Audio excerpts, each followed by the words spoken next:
unless you've witnessed it, you don't really know. It's like an open book. People will tell you what Neverland is. Like, oh, okay, I don't have any reference, so that's what Neverland is. But for me, it was frustrating because Neverland is home. Neverland is my home in a way as well. And so I was always upset. This is how they're trying to paint Neverland, and it's so unfair and untrue. It's a place that has brought so much joy to people and is almost like a healing place in terms of whether it's people, underprivileged kids, dying kids, kids from inner cities. It's like that's what Neverland is that's what it was, and that's what it was built for. For 2005, I was living at Neverland during the whole trial. I felt my job was basically he would go to court, listen to all this BS, and then my job was when he came back, I would try and make him forget. We'd watch Three Stooges, we'd watch movies, we'd talk about films, and if I could get him to that point where he was not thinking about it, then I knew I did my job for that day. And then it repeated, and that was the whole thing.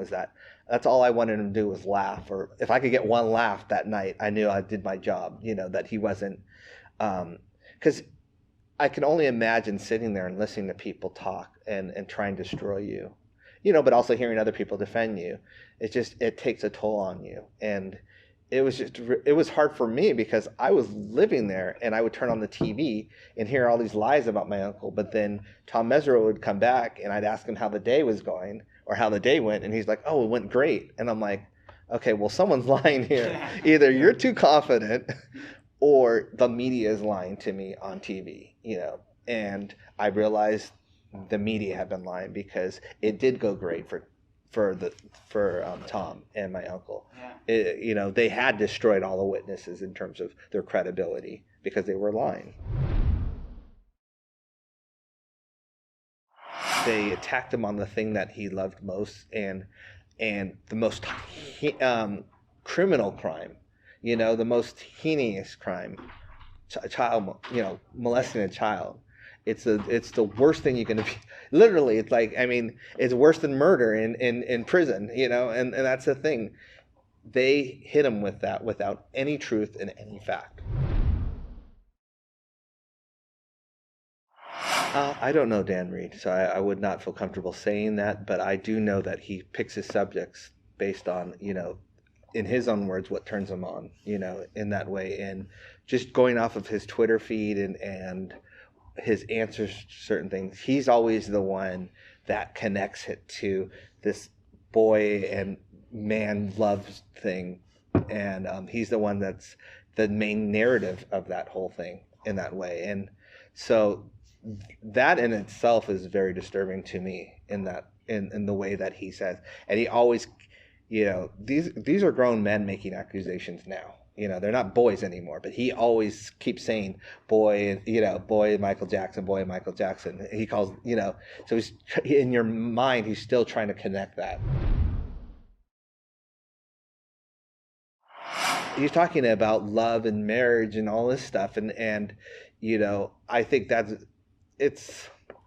it is in Victor Gutierrez's, thing. I think it's a playbook. I honestly do. And I think that, I've never seen so many people so excited to try and make someone guilty. I would be celebrating that Michael Jackson is innocent, as opposed to they're hell bent at making him guilty because it fits their narrative. It should be like, oh yes, great, he didn't molest kids, but they're like mad that and that's a weird thing to me.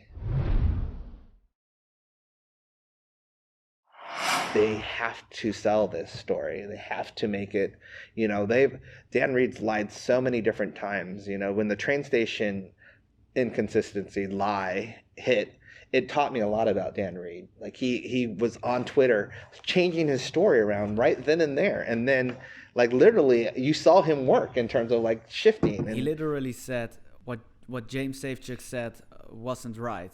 He got it wrong. Yeah, he got it wrong. He got it wrong. Yeah. And then, but the place is right, but he got it wrong. He got the dates wrong. And then he changed it around again once once a bodyguard supposedly said that it could have happened because the train station was there, which it wasn't. Then he came back and said, "Oh no, see," and and then the bodyguard came out and said that it didn't exist. And that it didn't exist. I was talking about, and it's like he just keeps changing his narrative and story, but it doesn't surprise me because he's taken out literally sections of his movie once it gets debunked. So it tells you his journalistic integrity. When you have the ring scene that was shot 17 months later and they try and make it seem like it's shot during that same period of time, that's a lie. That's a lie. No one would have faulted if he was wearing different clothes, but they made it seem like it was all the same setting. And that's just a big lie. They're lying to the audience at that point. But I know what happened because I've been in a reality show. Basically, they needed a big ending. They needed something that people would remember. So it's like, hey, in 17 months, we thought of this, and let's do this. Let's, complete with the shaky hand and everything like that. It's just baloney. But people need to ask questions. Why is he holding on to the rings? Why? And I know the whole thing's staged anyway. But if I didn't know the whole thing was staged, I'd be like, well, why are you holding on to a memento of someone that molested you for 20-something years? Why would you hold on to that memento? And why is your hand shaking if you didn't remember it as traumatizing? Because it was a great thing, but now it's Good one. well, yeah, but that's common sense. That's the problem. They don't want it. They went after your emotion, raw emotions. They didn't go after common sense. And common sense and raw emotion don't mix well together. Raw emotion takes over, and that's what they counted on. That's why they used very descriptive terms, because they wanted you to be angry. They wanted you to be mad. He contradicts himself in this deposition, which is shot, a little later, Leaving Neverland was shot after the deposition, but he can't even keep his story straight from that. 2 months later. Yeah, so it's like, because when you tell a lie, it's very hard to remember what you said. Right. But so if you tell the truth, it's easy to remember, and that's always what we go off. Yeah, thank you so much for having us on your show today. This was a great day. So thanks. Seriously, this was a great ending, and we couldn't have asked for anything more. Yeah.